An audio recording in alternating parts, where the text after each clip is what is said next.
Deep beneath the palace, guard Nanami conducted a routine inventory of the long-abandoned lower dungeons. The torchlight wavered on a hollow-sounding wall. She pressed the suspicious stone. With a grinding shudder, a hidden door swung inward, releasing stale air. Inside, a sealed cell sat in near-total darkness. A figure huddled against the far wall, a young man with long, unwashed platinum hair. A new voice. "You are not the usual one who feeds me." Feeds you? How long have you been down here? The young man lifted his head, pale gold eyes locking onto hers. No fear, only a tired patience.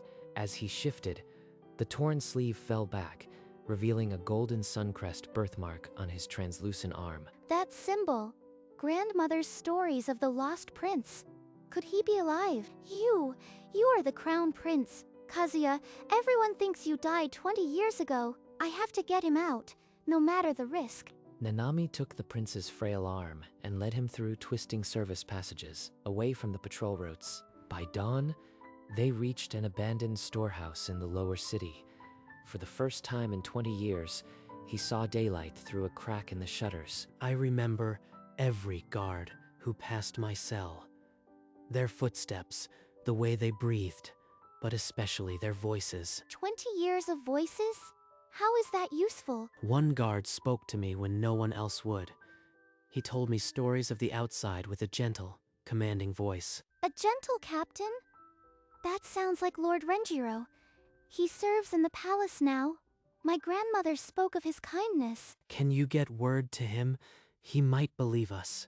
To approach a lord with this, if we're wrong, it's treason. I know a discreet contact. Tomorrow I'll send a careful message. But the palace walls had ears, and whispers in the dark never stayed buried for long. 3 days later, Nanami slipped a folded note to an old kitchen servant she trusted, a retired soldier with no love for the current regime. A meeting in the old East Tower. This is madness. But if there is even a grain of truth, you claim the lost prince lives, girl? After 20 years, that is a dangerous story to whisper. I know, my lord. That is why you must see with your own eyes. If I am wrong, strike me down yourself. After nightfall, they led the old lord through the slums to the storehouse. When the hooded figure inside turned, Renjiro froze. You told me once that the sun crest burned brightest on my mother's arm the day she held me. No one else would know that. The voice, the eyes, the birthmark. It is impossible. And yet here he stands. I want to believe, but the regent will call it a pretender's trick. I will consider. That is all I can promise tonight. But as the unlikely trio parted, a shadow detached from the alley wall. A spy bought with coin and fear had seen the prince's face. By dawn, a sealed report traveled to a high office in the palace. The regent's web was stirring. 2 nights later, Renjiro returned, carrying a cracked leather satchel. Inside were records that had been buried since the queen's death. These documents mention a secret pact with the Titans.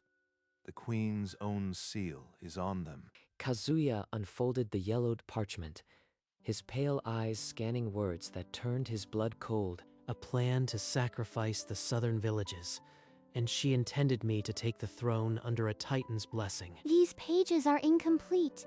The full record must be in the palace archives. We need to find it. For a long moment, Kazuya said nothing. The silence was heavier than any cell door. That same night, a spy knelt before Regent Daichi in a chamber lit by a single brazier. So the prince escaped. Keep him watched, but no arrests. I want to know his intentions first. A dangerous patience settled over the palace, a gamble that could shatter the kingdom. Then we go tonight. I have waited 20 years. I can endure a few more shadows to find the truth. The patrols change at midnight. I have a guard's tabard for you. Move fast, Kazuya, and don't speak to anyone. Hooded and silent, he slipped through the servant's gate. Every corridor existed only in the stories jailers told. The archive door was unguarded, a forgotten lock, yielding to a brass key from Nanami. Inside, dusty shelves towered. His fingers traced scrolls until closing on a logbook bearing the queen's seal. He tucked the log away. Boots echoed outside. A guard's voice called, familiar from his prison years. Seijuro, lieutenant now, but his cadence hasn't changed. He's the one who spoke of mercy. Kazuya pressed into shadow, holding his breath as torchlight swept inches from his face. The guard passed. Long after footsteps faded, Kazuya remained still, the log heavy against his heart. He slipped out at dawn. Within the hour, he was in the hideout. The log spread before him. The pages revealed orders. Monthly Titan tribute from the south, paid in lives, authorized by the queen's own hand. Kazuya traced each line of the logbook, his hand trembling. The queen's plan was laid bare. Entire villages bartered to Titans for political leverage. She intended me to rule over a kingdom fed by sacrifices. Her blood runs in my veins. You are not your mother, Kazuya. You were a child when she wrote those orders. But what if that hunger is inherited? What if taking the throne unlocks the same madness? He pulled away from her touch, retreating into the darkness of the corner, as if the shadows could wash him clean. For 20 years you survived alone, and you didn't become a monster. That proves your strength, not her darkness. Solitude was my prison, Nanami. It is not proof of virtue. I don't know who I would have become. The silence stretched between them. The logbook lay open like an accusation, and Kazuya could not look away. Then we find more proof. We show the kingdom what she did, and you show them you are different. That is how you honor your birthright, by defying her. Kazuya met her eyes, but the fire that once lit them had dimmed. The question now was not how to take the throne, but whether he should. Despite the shadows in his heart, Kazuya agreed to proceed. For the kingdom's sake, they would bring the evidence before the council. Lord Renjiro has been gathering allies discreetly. The council meets in 3 days. We must be ready. But before dawn, royal guards stormed Renjiro's manor. The old lord was dragged away on charges of sedition. He went without struggle, his eyes holding a silent apology to the prince he could not protect. By midday, a slip of paper appeared under Nanami's door, a crude gallows sketch with one word: run. They know everything. If Renjiro is taken, we are next. The regent is closing in. Then, we can't wait for the council. I will meet Daichi myself. Tonight. Kazuya, that's walking into the wolf's jaws. He'll kill you the moment he sees you. He's been watching, waiting. I have to know why. If I die, at least the kingdom will see his true face. With Renjiro gone and the net tightening, the prince's final play was set. Not for a throne, but for the truth. A message traveled through the hidden channels Nanami had established. By nightfall, the regent's reply arrived: I will come. Alone. The next evening, the door creaked open. Daichi stepped in, backlit by the alley lantern, his face unreadable. 20 years, I rotted in that cell while you sat on my throne. Tell me why, before I strike you down. I imprisoned you, yes, and I would do it again, but not for the crown, for the kingdom. For the kingdom. Your spies watched us. Your guards took Renjiro. You silenced every ally. That is tyranny, not protection. You have seen the logbook. You know about the Titan Pact. Did you never ask who dismantled it while you were underground? Kazuya's grip tightened. The man he had hated for 2 decades stood before him, speaking not of greed, but of a dark inheritance. What are you saying? My mother planned those atrocities, and you stopped her. Stopped her? I killed her, Kazuya, and I locked you away so the bloodline curse would never touch the throne again. In that cramped room, the foundation of Kazuya's hatred cracked. The villain he sought was wearing a protector's mask, or perhaps it had never been a mask at all. Daichi spread his hands, voice low, but unbroken. Every word was a dagger aimed at the memory of the queen. The southern districts were to be Titan feeding grounds, a buffer to make the other lords kneel. Her ambition had no limits. In Kazuya's mind, A hateful picture formed, his mother sealing a pact with a Titan emissary, trading lives for power. So the pact was real. She meant to turn my kingdom into a slaughterhouse. And you stopped it by killing her. I killed her when she tried to offer you to the Titans as her heir. The bloodline carries a sickness, Kazuya, corruption tied to those pacts. So the hunger I feared, it was never just my imagination. She was going to make me a puppet king for monsters. I locked you in that cell to break the cycle. 20 years I spent dismantling her network, so no one could ever restart her work. The weight of his words crushed the last pillar of Kazuya's fury. The man he had sworn to kill stood as a wretched, tragic protector. Then, everything I believed was a lie. The throne, my vengeance, my own mother, all of it, built on ashes and blood. The prince's silence was his only answer, the sword hanging limp at his side, as the whole world rearranged itself into a shape he could not recognize. After a heavy pause, Daichi opened a worn satchel. He laid out letters, decrees, and the original Titan Pact, all bearing the Queen's seal. Kazuya's hand hovered over the seal, a golden sun crest. He had traced that same emblem on his mother's ring as a child. The slant of her letters, the lullabies she wrote. This is not a forgery. The bloodline corruption is real.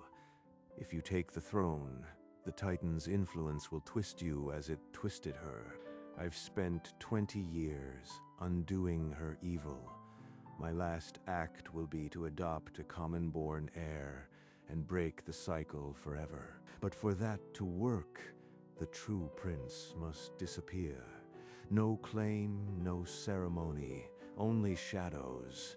The word disappear echoed in the small room. It was not a threat. It was a raw, desperate plea. All my hope was built on a lie. Now he asks more than my throne. He asks me to unmake my very identity. The evidence left no room for denial. The Queen's pact was real, the bloodline curse undeniable. The choice hovered between them, unanswered, as the candle flickered and the night pressed in. Hours passed. Kazuya sat in the dark, the documents scattered like dead leaves. The candle had long since drowned in its own wax. The door creaked.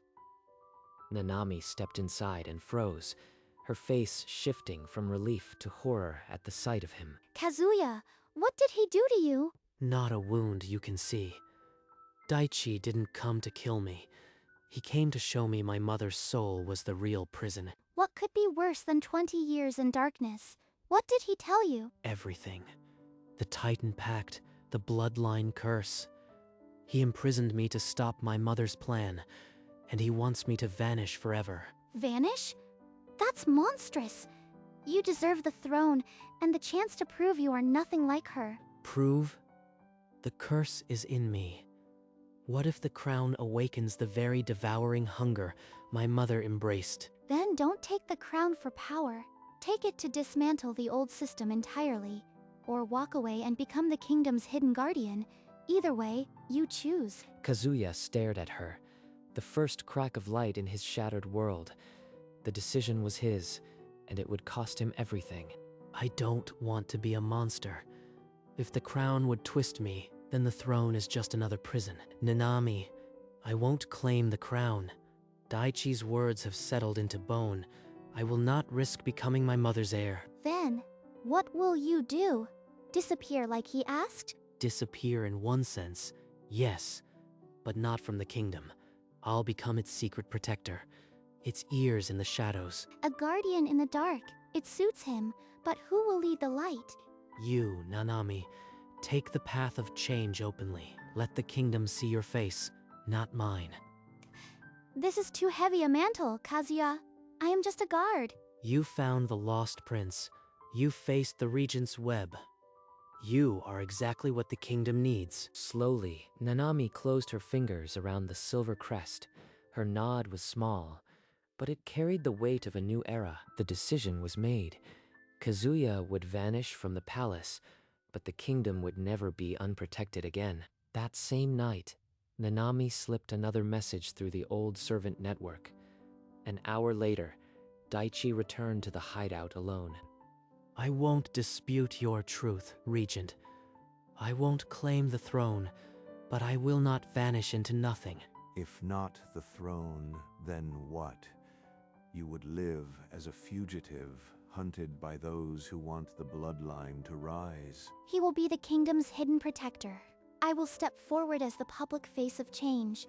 He could have demanded the crown in blood. This is more than I expected. Then I will honor your sacrifice. I'll pardon Renjiro quietly, adopt a common-born heir, and declare Prince Kazuya lost to the same tragedy that took his mother. Do it before the council. I'll be watching from the shadows. The council will be told the truth of the Queen's pact, but not yours. Your identity dies with us. For the first time, Daichi's shoulders dropped. A weight he had carried for 2 decades shifted, just slightly. A fragile alliance was forged in that dusty room. The council would go forward, not to crown a prince, but to bury a dynasty. The great council chamber swelled with nobles. Regent Daichi ascended the dais, his footsteps echoing on ancient stone. I unveil a truth that will shake this kingdom. 20 years of silence end today. Queen Althea made a pact with the Titans. The southern districts were to be slaughter fields, a price for her ambition. Stunned gasps rolled through the assembly. Some nobles rose in outrage, others demanded proof. I hold the original decree, her seal, her handwriting, read it and know the depths of her betrayal. A scribe read the orders aloud, monthly tributes of lives, paid to the Titans. The chamber fell into a trembling silence. The bloodline is corrupted. To protect the future, I will adopt a common-born heir and break the royal line forever. Fresh protests erupted. Power grab, a voice cried, but a quiet figure stepped forward from the shadows. I am Nanami, a palace guard. I discovered these records in the archives. The regent speaks the truth. With evidence undeniable, the council bowed to the inevitable. A common-born youth was presented as the new heir. The cursed dynasty had crumbled before the assembly dispersed. Regent Daichi called Nanami to the dais and placed a ceremonial chain of office around her neck. Nanami, for your courage in uncovering the Queen's treachery. I name you royal scribe and protector of common peace. I accept this burden, not for myself, but for every common soul who believed the crown had forgotten them. The chamber erupted, not with protests this time, but with a cautious, hopeful applause. A common guard had become a symbol. Change will not come from bloodlines or banners. It will come from truth, and I will speak it for as long as I draw breath. At the very back of the hall, a cloaked figure watched. Not a soul noticed him. She shines brighter than any crown.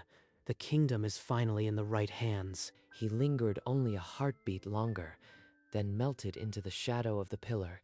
His duty fulfilled, Nanami's gaze lifted, finding the empty spot where he had stood. A faint, knowing gratitude crossed her face. By the time the last noble departed, the prince was already gone. The kingdom would never know his face, only the echo of his protection. In the days that followed, a lone traveler in a dark cloak followed the southward road. He walked through villages that had been marked for sacrifice, listening to the fear in low voices. Voices were my only window for 20 years. Now they are my sharpest weapon. In a crowded tavern, a magistrate spoke too loudly of reviving the Titan tribute for his own gain. Kazuya leaned against the wall, memorizing every name, date, and hidden cache the fool revealed. That night, by flickering candlelight, he wrote down every detail on a plain sheet of parchment. He sealed the letter with blank wax and sent it through a trusted crone who asked no questions. Within days, royal guards descended on the magistrate's estate and led him away in chains. Kazuya watched from a hillside as the news of the arrest rippled through the frightened villages. One serpent down. The shadows are a sharper throne than any gold could forge. In the capital, a plain letter slipped under Nanami's door at dawn. No seal, no name, only a list of names, dates, and hidden caches. His writing grows steadier. The prince's hand still reaches through the dark. Summon the captains. Traitors still feed on the queen's old promises. We arrest them before sunset. By midday, horses thundered from the palace gate. Royal guards poured into the town square and seized the magistrate mid-oration. A crowd thickened, staring at the man who had planned to barter their children. Shock turned to raw, angry satisfaction. The crown hears you. No village, no life will be bartered again while I draw breath. The people cheered, not for a bloodline, but for the guard who had become their shield. He is watching. I feel it in the space between the shadows. She lifted her chin to the rooftops, where only a stray pigeon stirred, and allowed a small, knowing smile. The partnership was silent, but already it had begun to cleanse the rot. A hidden hand, a public voice, two halves of a single purpose. Months later, a cloaked figure walked the borderlands where Titan attacks still scarred the peace. One night, an unearthly roar split the air. A Titan, drawn by old blood pacts, lumbered toward a defenseless village. To the eastern ridge, the beast's eyes follow heat. Douse your fires. Drawing from records he had memorized, he led the defense, directing timber barricades, collapsing an old granary to block the Titan's path. The Titan stumbled, clutching its side where a spear from a bold farmer struck. A distraction, a collapse, and the monster fled into the dark. In the aftermath, the villagers gathered around the stranger, offering bread and bandages. They did not see his face. Mark the burial mounds. The Titans return to old feeding grounds. You will see this again. Then he was gone, swallowed again by the darkness from which he had appeared. The story spread from market to tavern, a pale guardian who spoke with the authority of old lords and vanished like smoke. They called him the Ear of the Crown, a ghost sworn to protect the realm from the very pact that spawned it. When the capital prepared for Nanami's elevation, a familiar cloaked figure slipped through the city gates. She is shedding her guard's uniform for a stateswoman's robes. Her voice will echo further than my sword ever could. In the great square, Nanami accepted a new title, Voice of the Peace. The crowd roared its approval. This honor does not belong to one person. It belongs to every soul who refused to bow to the old corruption. Kazuya watched from a slate rooftop, hidden between two chimneys. A rare smile tugged at the corner of his mouth. As if sensing a presence, Nanami's speech faltered for a heartbeat. Her gaze lifted to the rooftops. Across the sunlit square, pale gold eyes met hers. A breath, a nod, an unspoken promise kept. This is enough. Not a throne, but a purpose. Not a kingdom, but a freedom. He turned away, not with sorrow, but with the quiet satisfaction of a duty fulfilled. The crowd below never noticed the ghost of a prince who had chosen their safety over his glory. Seasons turned. The common-born heir grew into a sober young ruler under Daichi's guiding hand. You carry no cursed blood, led with justice, and the kingdom will repay your faith. From a distant gallery, a traveler with graying white hair watched the ceremony in silence. He has Daichi's wisdom and Nanami's heart. The future is safe. He slipped away before the applause began, walking the old road to a forgotten graveyard. At a chipped stone marked with the queen's name, Kazuya knelt and laid a single withered flower. You gave me life and a curse. I buried the curse, the life. I am still learning to live. No tears fell.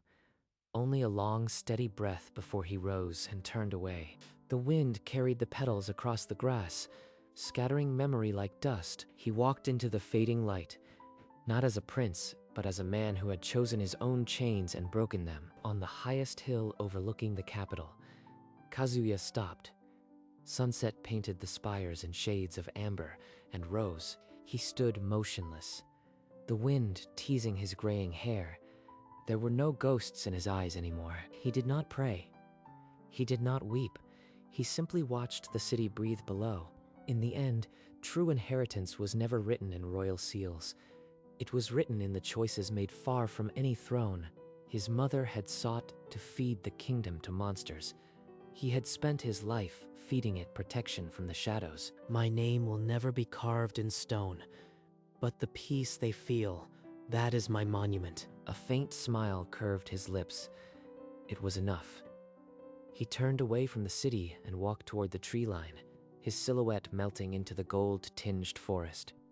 The kingdom slumbered in peace, never knowing the true prince had just passed by. Some crowns are forged in secret, and those are the ones that never tarnish. Years later, in a dusty village square, a small child tugged an old man's sleeve and asked about the pale guardian. The old man chuckled, his voice a dry rasp. He is just a story, child. But if you ever need a miracle, look to the shadows. The child turned toward the tree line, at the village edge, where a sudden rustle stirred the leaves. For a single breath, there was nothing. Then a flash of platinum hair, a pale figure half hidden behind a broad oak. Pale gold eyes, calm and knowing, met the child's gaze for an instant. Then the figure receded into the dappled dark. The path was empty again, only a few disturbed leaves and the distant echo of a footstep that was already myth. The child ran back to the old man, but the words had already become a legend that would outlive them all. In the shadows of the kingdom, the ear of the crown still listened, still watched, still protected, and the true king, who wore no crown, walked the forest paths forever. His name, a whisper on the wind, a story, perhaps, but on quiet nights, the people still looked to the shadows and felt safe.